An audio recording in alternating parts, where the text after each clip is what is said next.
L'Assemblée nationale a voté à la majorité deux résolutions pour la mise en place de deux commissions d'enquête parlementaire. La première porte sur le foncier urbain et la seconde sur la gestion des titres miniers et la responsabilité sociale des entreprises minières. À l'issue de l'adoption de ces deux résolutions, le président de l'Assemblée nationale, Salif Diallo, a tenu à rappeler les enjeux et à donner quelques précisions sur le travail à fournir par les enquêteurs. Quelle appréciation fait-on de ces résolutions prises? Pour en parler, je reçois pour vous sur ce plateau Madame Giro Nelougué Mouniratou. Bonjour à vous, Madame. Bonjour, Tatiana. Alors, il faut dire que le 14 juin dernier, l'Assemblée nationale procédait à l'installation d'une commission sur le foncier urbain au Burkina et d'une commission sur la gestion des titres miniers et la responsabilité sociale des entreprises minières. Qu'est-ce qui a sous-tendu à cette installation? L'installation de ces deux commissions fait suite à la résolution de l'Assemblée nationale en sa séance du 12 avril 2016 et elle fait suite au constat qu'il y avait un certain nombre de dysfonctionnements et de manque de transparence qui entouraient le domaine foncier urbain et aussi la gestion des titres miniers au Burkina. Bien qu'en mars 2015 déjà, en mars 2016 de cette année, beaucoup d'exploitants miniers étaient en situation irrégulière. On se souvient à la sortie du Conseil des ministres, lorsque le ministre disait qu'il y avait sur les 731 permis de recherche, il y avait 316 permis qui étaient périmés et pour les permis d'exploitation artisanale, 51 permis sur 368 étaient invalides. Donc plus de 300 permis qui étaient invalides à ce niveau-là. La loi aussi prévoyait qu'on dépose une demande de 3 mois avant l'expiration des permis d'exploitation, ce qui n'est pas suivi par beaucoup d'exploitants. De plus aussi, il y a certains exploitants qui échappent à certains de leurs rôles, comme aussi leur responsabilité sociale, qu'on appelle communément la responsabilité sociale des entreprises, qui veut que la population locale aussi puisse bénéficier des retombées même de l'exploitation minière dans leur localité. Et c'est pareil pour le foncier qui fait l'objet de régulièrement de litiges au sein de la population. On a toujours des problèmes de terre et autres. Donc au total, c'est une vingtaine de personnes qui ont été installées ce 14 juin au niveau de ces deux commissions à l'Assemblée nationale. Alors, quelles sont les principales missions de ces deux commissions-là? Les deux commissions, les missions qui leur sont confiées, on va d'abord aller avec la commission d'enquête sur le foncier. Cette commission-là doit faire l'état des lieux du foncier urbain à partir de l'année 1995 jusqu'à 2015. Et la première étape va consister à faire l'état des lieux de ces enquêtes-là au niveau des villes de Ouagadougou et aussi de Bobo-Dioulasso.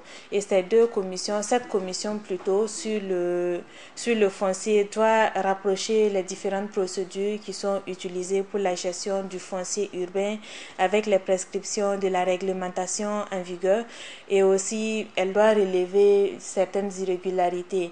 Pour la commission d'enquête parlementaire sur les titres miniers, il s'agira pour les membres de cette commission-là, d'appréhender la pertinence économique, la traçabilité du flux des titres miniers qui sont délivrés. Ils doivent aussi examiner la légalité des activités minières qui sont menées sur le territoire national et de préconiser aussi certaines mesures, des mesures de transparence et de bonne gestion des titres miniers.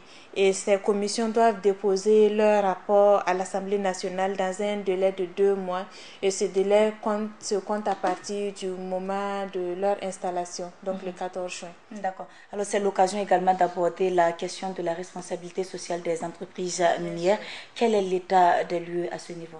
Il faut d'abord remonter même à la lutte de certaines OSC. On se souvient qu'il y a eu environ une douzaine d'organisations de la société civile qui étaient conduites par l'ORCAD à l'époque, qui avaient entrepris toute une campagne de plaidoyer auprès du gouvernement et aussi auprès des entreprises minières pour qu'ils puissent payer au moins 1% de leurs revenus de chiffre d'affaires. Et ce revenu-là, ce pourcentage-là devrait bénéficier aux collectivités locales. Ça devait être payé par les miniers ces revenus devaient être payés par les miniers à l'État et l'État devait rétrocéder ces revenus aux communes pour que les populations locales puissent en bénéficier. Et ça devait leur profiter à beaucoup de choses sociales. On pouvait avoir des constructions d'écoles, on pouvait avoir des centres de santé qui pouvaient sortir de là et plein d'autres choses sociales. Et de cette manière-là, la population à la base pouvait profiter des retombées en instruisant leurs enfants à l'école et en les écartant par la même occasion des sites miniers, mais aussi en se soignant, en améliorant leurs conditions de vie et aussi pouvoir un peu développer le milieu social parce que c'est des arbres aussi qu'on coupe, l'environnement et autres, donc ça pouvait servir au reboisement. Donc toujours en termes de responsabilité sociale, ces reboisements-là pouvaient un peu développer aussi, remplacer ces bois, ces arbres qu'on coupait dans les environs. Alors, Madame Kiro, comment, selon vous, la responsabilité sociale des entreprises peut-elle contribuer à sauver les enfants des sites miniers? Rappelons-nous d'abord cette étude qui était conduite par le ministère de l'Action sociale qui avait relevé qu'il y avait environ 700 000 enfants qui travaillent sur les sites miniers. Et sur ces sites miniers, les enfants sont utilisés à des travaux dangereux. C'est eux qui vont dans les trous parce que les trous au niveau des sites miniers, c'est étroit. Donc, ce qui fait que c'est un peu compliqué pour les adultes d'y entrer. Et la plupart du temps, ce sont des enfants qu'on met dans ces trous et c'est vraiment dangereux. Malgré ça, ils ont des rémunérations vraiment insignifiantes. Et à côté de ça, il y a le cyanure qu'ils manipulent. C'est un produit très dangereux qu'on manipule pour le travail de l'or et autres. Ils sont confrontés à la poussière. Les filles même sont soumises à la prostitution sur ces sites miniers-là. Alors que les retombées même de la responsabilité sociale des entreprises devrait pouvoir aider, ça aide les populations, ça aide à développer les populations qui sont là-bas et en même temps ça va servir à écarter les enfants de ces sites miniers parce que si on utilise ces retombées-là pour construire des écoles là-bas, ça va permettre d'extraire ces enfants qui sont sur les sites miniers et de les mettre à l'école, de les alphabétiser ou de les instruire, ce qui va les empêcher à aller sur ces sites miniers-là. Mais pour y arriver, il faut surtout mutualiser les efforts parce qu'il ne s'agit pas de construire ces écoles ou de construire les centres sociaux, les dispensaires et autres. Pour les écoles, il faut aussi la compréhension de la population parce qu'il y a différentes études qui l'ont prouvé. Il y a des fois où c'est vraiment la pauvreté des parents qui fait que les enfants se retrouvent sur les sites miniers, mais c'est pas à tout moment où c'est la pauvreté, c'est surtout on voit l'autre est parti, il a réussi là-bas, il a eu quelque chose, il a eu de l'or sur les sites miniers, les autres enfants sont tentés d'y aller, souvent même ce sont les parents qui poussent leurs enfants à y aller. Donc même avec ça, il faut compter aussi avec les parents, les sensibiliser pour qu'ils essaient d'envoyer leurs enfants à l'école plutôt que sur les sites miniers. Alors, on se souvient également que le code minier aussi a enregistré un retard avant d'être adopté. Qu'est-ce qui explique cela selon vous? Le code minier devait être adopté depuis l'année 2015, précisément au mois de mars, avril ou mai 2015. Mais il y a eu des divergences d'interprétation au niveau de ce code-là, tant au niveau de l'Assemblée nationale qu'au sein des membres du gouvernement. Et c'est ce qui a été même à l'origine du report de l'adoption de ce code minier. Il y avait deux articles principaux qui faisaient l'objet de divergences, à savoir l'article 25 et l'article 39 de ce code. Pour ce qui est de l'article 25 du code minier, ça concernait la création d'un fonds pour la recherche et aussi la formation dans le secteur minier en matière de contre-expertise. Et les deux camps étaient d'accord, sauf que du côté du gouvernement, ils préféraient que ce soit plutôt un acte réglementaire, alors que du côté du CNT, du Conseil national de la transition à l'époque, eux, ils auraient voulu qu'on intègre cela même dans la loi.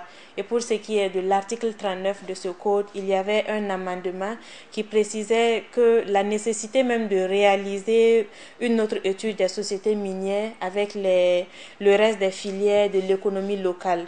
Donc finalement, ce nouveau code a été adopté avec toutes ces tractations-là par les députés du Conseil national de la transition et c'était le 26 juin après environ 5 mois d'intenses travaux. Alors Madame Kiro, très rapidement, quelle est votre analyse sur le contenu même de ce code minier? Pour le contenu de ce code, on sait déjà que C'est un code qui se réunit, qui comporte 215 articles qui sont répartis en 9 titres principaux. Et les innovations de ce code-là tournaient autour de la création du Fonds minier de développement local et aussi du Fonds minier pour la recherche et la formation. Et ce code visait principalement à renforcer le développement même des populations locales.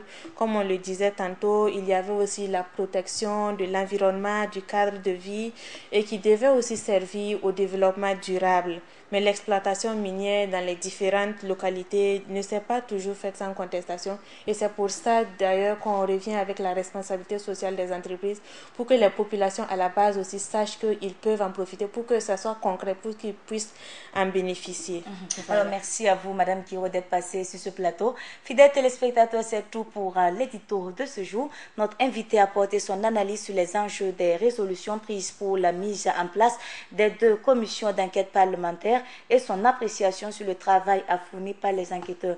Édito que vous pourrez suivre à nouveau sur notre page Facebook burkinainfo.tv.